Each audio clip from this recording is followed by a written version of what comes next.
Hello friends, ಇವತ್ತಿನ ಸಂಚಿಕೆಯಲ್ಲಿ ಏನಾಯಿತು ಅಂತ ನೋಡ್ಕೊಂಡು ಬರೋಣ ಬನ್ನಿ. ಬಗ್ದಷ್ಟು ಏನೇನೋ ಸಿಗ್ತಾ ಇದೆ. ಹಾಗಾದರೆ ಸತ್ಯ ಇನ್ನೂ ಆಳಕ್ಕಿದೆಯಾ?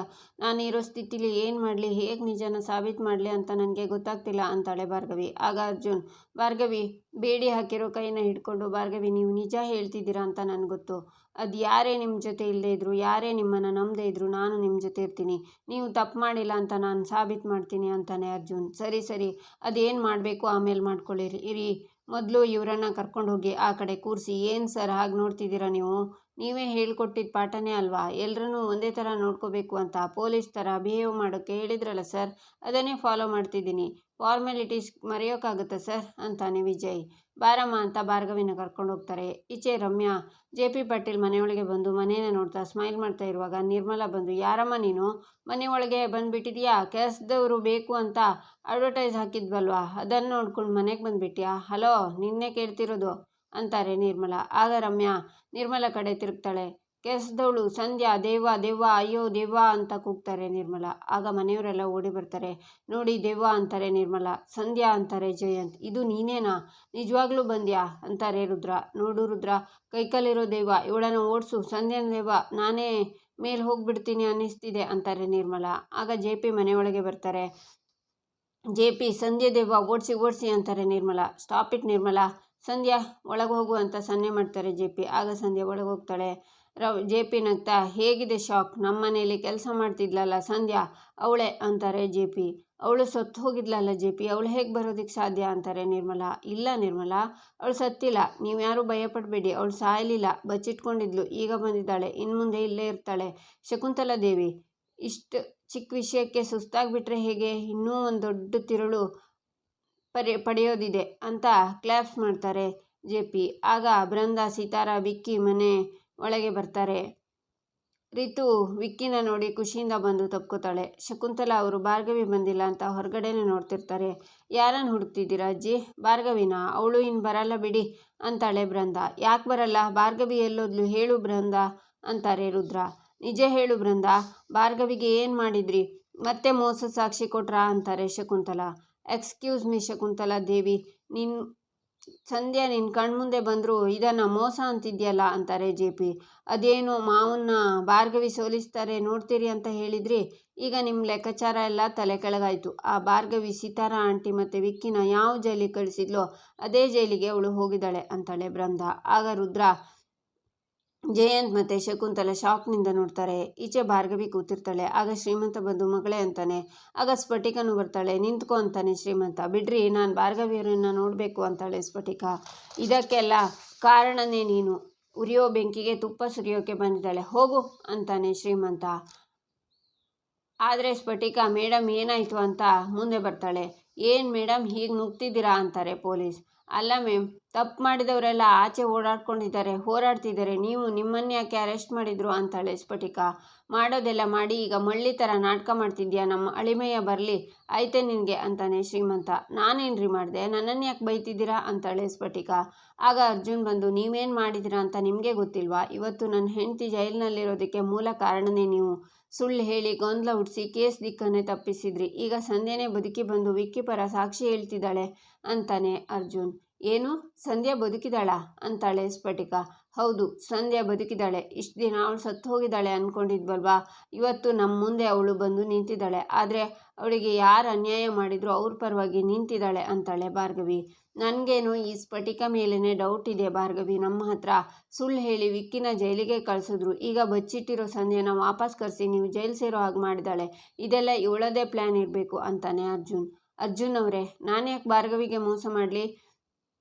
ವಿಕ್ಕಿನ ಸಿಕ್ಕಾಕ್ಸಿದ್ದು ಅವನು ನನ್ನ ಕುಟುಂಬಕ್ಕೆ ಮಾಡಿದ ಅನ್ಯಾಯಕ್ಕೆ, ಅವನ ಮೇಲಿನ ಸೇಡಿಗೆ.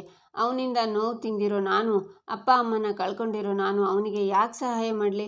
ಒಂದು ವೇಳೆ ನೀವು ಹೇಳಿರೋದೇ ನಿಜ ಆಗಿದ್ರೆ ನೀವೆಲ್ಲ ಸೇರಿ ಭಾರ್ಗವಿಯವರನ್ನು ಕೆಲಸ ಬಿಡಿಸಿ ಮನೇಲಿ ಕೂರಿಸಿದ್ರಲ್ಲ, ಅವರನ್ನು ವಾಪಸ್ ಬನ್ನಿ ಅಂತ ಒತ್ತಾಯ ಮಾಡ್ತಿದ್ನಾ? ನಿಮಗೆ ನನ್ನ ಮೇಲೆ ಡೌಟ್ ಇದ್ದರೆ ನನಗೂ ನಿಮ್ಮ ಮೇಲೆ ಡೌಟು ಅಂತಾಳೆ ಸ್ಫಟಿಕ. ವಾಟ್, ನನ್ನ ಮೇಲ ಅಂತಾನೆ ಅರ್ಜುನ್. ನೀವು ಬೇಡ ಅಂದರು ಕೇಳಿದೆ ಅವ್ರು ಮತ್ತೆ ಕೋರ್ಟ್ಗೆ ಬಂದ್ರಲ್ಲ, ನಿಮ್ಮ ಡ್ಯಾಡ್ ವಿರುದ್ಧ ನಿಂತ್ರಲ್ಲ, ನಿಮ್ಮ ತಂಗಿ ಜೀವನ ಎಲ್ಲ ಹಾಳಾಗುತ್ತೆ ಅಂತ ನೀವೇ ಯಾಕೆ ಹೀಗೆ ಮಾಡಿರಬಾರ್ದು ಅಂತಾಳೆ ಸ್ಫಟಿಕ. ರೀ, ತಲೆ ಕೆಟ್ಟಿದೆ ನಿಮಗೆ? ಭಾರ್ಗವಿ ನನ್ನ ಹೆಂಡತಿ, ಅವ್ರು ಏನು ತಪ್ಪು ಮಾಡಿಲ್ಲ ಅಂತ ಗೊತ್ತಿರುವಾಗ ನಾನು ಯಾಕಿಂತ ಕೆಲಸ ಮಾಡ್ತೀನಿ? ಇಲ್ಲದೇ ಇರೋ ಅಪವಾದನ ನನ್ನ ಮೇಲೆ ಹಾಕಿ ನನ್ನ ಭಾರ್ಗವಿ ಮಧ್ಯೆ ಬಿರುಕು ತರಬೇಡಿ. ಅಂತಾನೆ ಅರ್ಜುನ್. ಮತ್ತೆ ಸಂಧ್ಯಾ ಹೇಗೆ ಬಂದ್ಲು ಅಂತಾಳೆ ಸ್ಫಟಿಕ. ನನಗೇನು ಗೊತ್ತು, ನೀವು ಹೇಳಬೇಕು ಅದನ್ನು. ಸಂಧ್ಯಾ ಹೇಗೆ ಬಂದ್ಲು, ಎಲ್ಲಿಂದ ಬಂದ್ಲು ಅನ್ನೋದನ್ನು ಅಂತಾನೆ ಅರ್ಜುನ್. ನನಗೂ ಗೊತ್ತಿಲ್ಲ, ಖಂಡಿತ ನೀವೇ ಏನೋ ಪ್ಲ್ಯಾನ್ ಮಾಡಿರ್ತೀರ, ಅದೇನು ಅಂತ ಬಾಯ್ಬಿಡಿ ಅಂತಾಳೆ ಸ್ಫಟಿಕ. ಸಾಕು ನಿಲ್ಲಿಸಿ ಅಂತ ಕೂಗ್ತಾಳೆ ಭಾರ್ಗವಿ. ಈಚೆ ಶಕುಂತಲ, ಏನು ತಪ್ಪು ಮಾಡದೇ ಇರೋ ಭಾರ್ಗವಿನ ನೀವೆಲ್ಲ ಸೇರಿಕೊಂಡು ಜೈಲಿಗೆ ಕಳಿಸ್ಬಿಟ್ರಾ ಅಂತಾರೆ. ಅವಳೇನು ತಪ್ಪು ಮಾಡಿಲ್ವಾ? ಮಾಡಿರೋದೆಲ್ಲ ಅವಳು ಯಾವತ್ತು ನನ್ನ ಮಗನ ಜೀವನದಲ್ಲಿ ಕಾಲಿಟ್ಲೋ ಅವತ್ತೇ ಎಲ್ಲ ಹಾಳಾಗೋಯ್ತು. ವಿಕ್ಕಿ ಮೇಲೆ ಸುಳ್ಳು ಕೇಸ್ ಹಾಕಿ ಕೋರ್ಟು ಕೇಸು ಅಂತ ನಿದ್ದೆ ಇಲ್ಲದ ಹಾಗೆ ಮಾಡಿದ್ಲು. ನನ್ನ ಮಗಳು ವಂದನಾ ಮದುವೆ ಆಗಬೇಕಾಗಿರೋ ಅರ್ಜುನ್ನ ಅವಳ ಮದುವೆ ಆದ್ಲು. ನನ್ನ ಮಗನ್ನ ಜೈಲಿಗೆ ಕಳಿಸಿ JP ಮತ್ತು ಶಕ್ತಿ ಗೆಳೆತನ ಮುರಿದ್ಲು. ಅಷ್ಟು ಸಾಲದು ಅಂತ ನನ್ನ ಮೇಲೂ ಸುಳ್ಳು ಕೇಸ್ ಹಾಕಿ ಜೈಲಿಗೆ ಕಳಿಸಿದ್ಲು.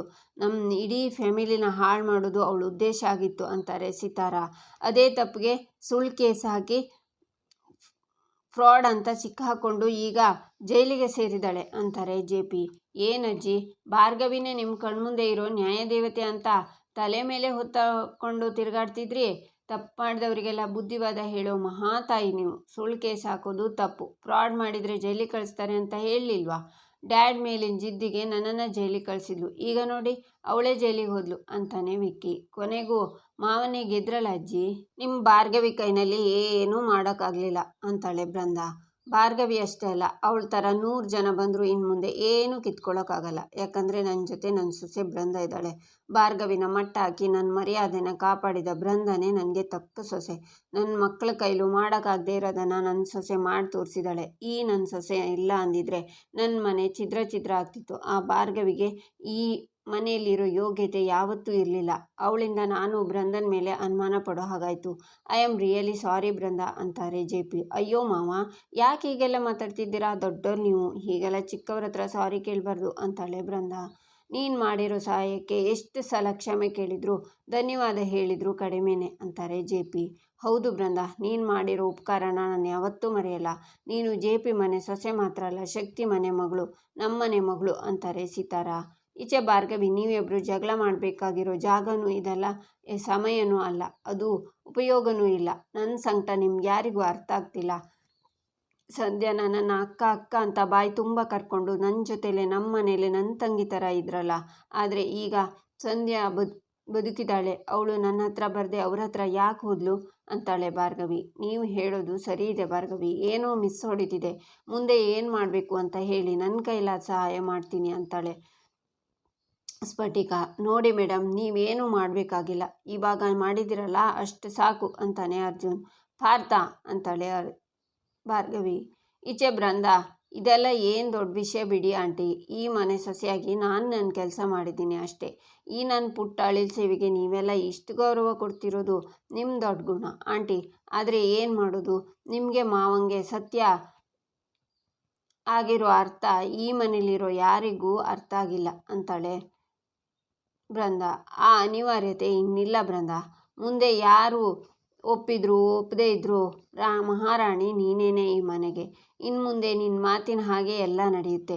ನೀನು ಅಂದ್ಕೊಂಡ ಹಾಗೆ ಎಲ್ಲರೂ ಇರ್ತಾರೆ. ಇನ್ನು ಮುಂದೆ ಯಾರು ಬೃಂದಾ ಮಾತು ತೆಗೆದುಹಾಕೋ ಹಾಗಿಲ್ಲ. ಅರ್ಥ ಆಯಿತು ತಾನೇ? ನಿಮ್ಮಿಬ್ಬರ ಹತ್ರ ಸ್ವಲ್ಪ ಮಾತಾಡೋದಿದೆ, ಬನ್ನಿ ಅಂತ JP ಹೋಗ್ತಾರೆ. ವಿಕ್ಕಿ ಮತ್ತು ಸಿತಾರಾ ಅವ್ರ ಹಿಂದೆನೇ ಹೋಗ್ತಾರೆ. ಬೃಂದಾ ತನ್ನ ರೂಮ್ ಕಡೆ ಹೋಗ್ತಾಳೆ. ನಮ್ಮ ಮನೆಯಲ್ಲಿ ಏನಾಗ್ತಿದೆ? ಸತ್ತು ಬಂದಿರೋಳು ಎದ್ದು ಬಂದಿದ್ದಾಳೆ. ಮನೆಯಿಂದ ಆಚೆ ಹೋಗಬೇಕಾದವಳು ಮನೆಯಲ್ಲಿ ಠಿಕಾಣಿ ಹೂಡಿ ರಾಜ್ಯಭಾರ ಮಾಡ್ತೀನಿ ಅಂತಿದ್ದಾಳೆ. ಏನೇನು ಆಗುತ್ತೋ ಅಂತ ನಿರ್ಮಲನೂ ಹೋಗ್ತಾರೆ. ಈಚೆ ಅರ್ಜುನ್ ಸಂಧ್ಯಾ ಅಂತಿರುವ ರಮ್ಯನ ಹತ್ರ ಪ್ರಶ್ನೆಗಳ ಮೇಲೆ ಪ್ರಶ್ನೆನ ಕೇಳ್ತಾ ಹೋಗ್ತಾನೆ. ಆಗ ಸಂಧ್ಯಾ ತಡವರ್ಸೋಕೆ ಶುರು ಮಾಡ್ತಾಳೆ. ಅವಳ ಕಳ್ಳತನನ ಬಯಲು ಮಾಡಿ ಅರ್ಜುನ್ ಭಾರ್ಗವಿನ ಬಿಡಿಸ್ಕೊಂಡು ಬರ್ತಾನೆ. ಇಲ್ಲಿಗೆ ಈ ಸಂಚಿಕೆ ಮುಕ್ತಾಯವಾಗುತ್ತೆ. ಮುಂದಿನ ಸಂಚಿಕೆಗಾಗಿ ನಮ್ಮ ಚಾನಲನ್ನು ನೋಡಿ ಸಬ್ಸ್ಕ್ರೈಬ್ ಮಾಡಿ, ಲೈಕ್ ಮಾಡಿ, ಸಪೋರ್ಟ್ ಮಾಡೋದನ್ನು ಮರಿಬೇಡಿ.